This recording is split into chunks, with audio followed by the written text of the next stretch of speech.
Hi friends, I'm Clara. Welcome back to Sweet Vintage Home. Some of the most meaningful decorating pieces are the ones that once sat in a mother's cupboard or a grandmother's cedar chest.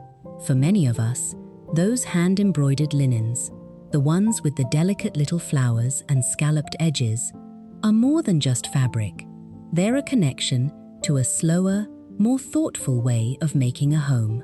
But sometimes we hesitate to use them because they feel a bit too fragile or perhaps a little too flat for a modern cottage room.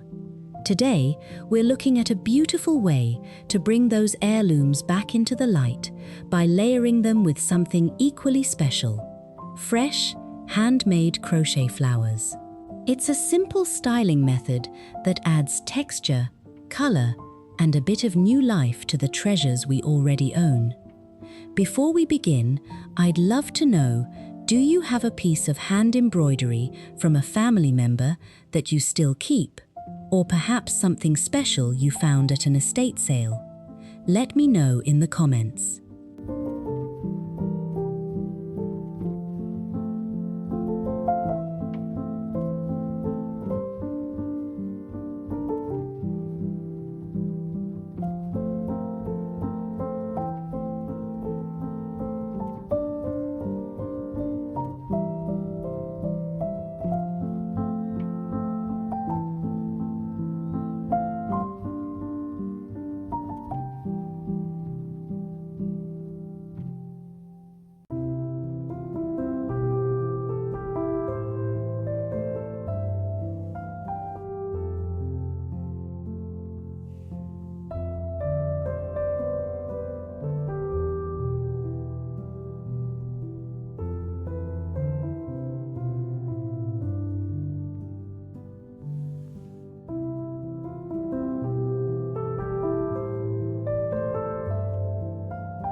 For years, many of these beautiful embroidered pieces, runners, dresser scarves, and pillowcases, have stayed tucked away in tissue paper. We worry about using them, or we aren't quite sure how to make them fit into our rooms today.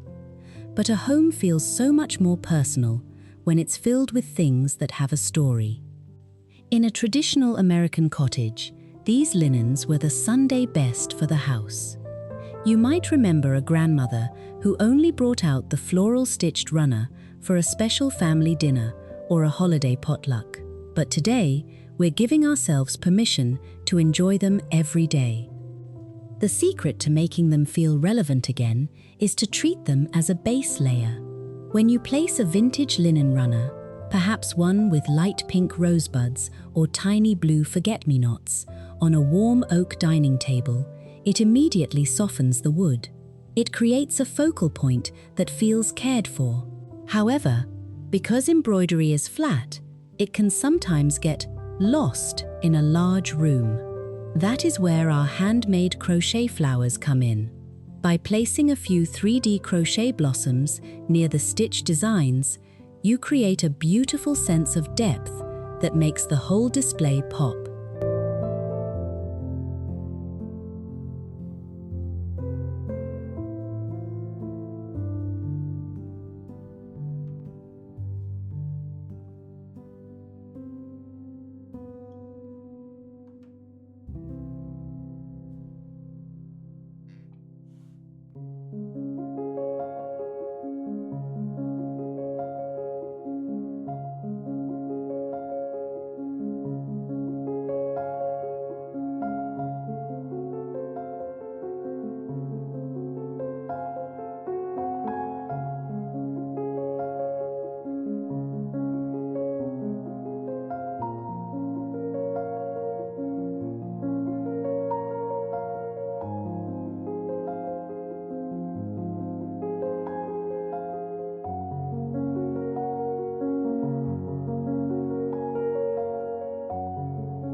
The dining table, or a small breakfast nook, is the perfect place to start.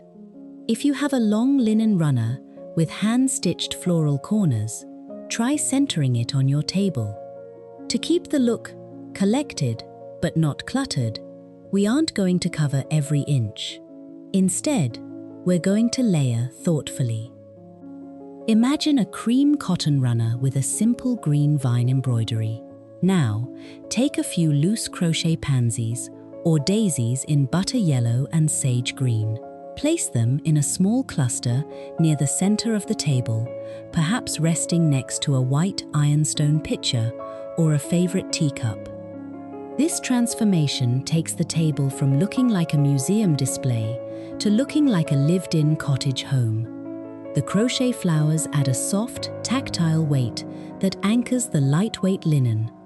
It's a practical way to use these pieces without needing a massive centerpiece. Even a single crochet flower tucked into a napkin ring alongside an embroidered cloth napkin can make a simple lunch feel like a special occasion. It tells your guests and yourself that this home is a place where small details are cherished.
In the bedroom, we often look for ways to make the space feel quieter and more restful.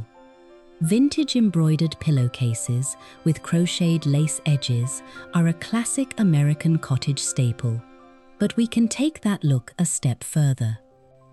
If you have a guest room with a plain white or cream bedspread, try laying a wide embroidered dresser scarf across the foot of the bed or over the top of a wooden bedside table.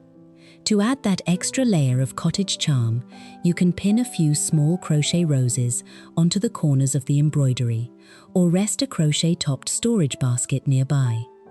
This is a wonderful way to prepare a room for family visiting from out of town. It feels prepared and welcoming, like a southern guest room where every linen was freshly pressed and scented with lavender. By layering the flat embroidery with the raised texture of crochet, you're creating a soft landscape in the room. It breaks up the straight lines of the bed and the furniture, making the entire corner feel more intimate. It's a small space solution that adds personality without requiring any extra floor space or bulky decor.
When you start mixing embroidery and crochet, it's easy to get carried away with color. The key to a successful cottage look is to let one element be the hero. If your vintage linen has very bright, colorful stitching, perhaps a 1940s floral basket design, choose crochet flowers in a single, neutral shade like cream, buttermilk white, or a very pale sage. This allows the embroidery to remain the star while the crochet provides the necessary texture. One styling mistake to avoid is overmatching. You don't need the crochet flowers to be the exact same species or color as the embroidered ones. In fact, it looks much more natural and thrifted if the colors just live in the same family. If your linen has dusty rose embroidery, try crochet flowers in shades of mauve, terracotta, or even a soft mustard yellow. Keep an eye on the scale too. If you're styling a small bedside table, use tiny crochet blossoms like lilies of the valley or small violets. For a large dining hutch, you can go a bit larger with crochet sunflowers or full-petaled cabbage roses. By varying the size and placement, you ensure the room feels balanced and airy rather than heavy or dusty. This is how we achieve that sweet vintage home feeling, where everything has a place and every piece feels like it has a reason for being there.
grandmother's embroidered linens with fresh crochet details is such a gentle way to honor the past while making our homes feel updated and bright. It reminds us that we don't always need to buy something new to refresh a room. Sometimes, the best treasures are already waiting for us in a cupboard or a thrift store basket. I hope these ideas inspire you to look through your own linens this week and see how a few handmade crochet touches might change the way your rooms feel. If you enjoyed these cottage decorating ideas, please give this video a thumbs up and subscribe to join our community here at Sweet Vintage Home. I'd love to hear which room you're planning to refresh first. Thank you so much for spending your time with me today. I'll see you in the next video.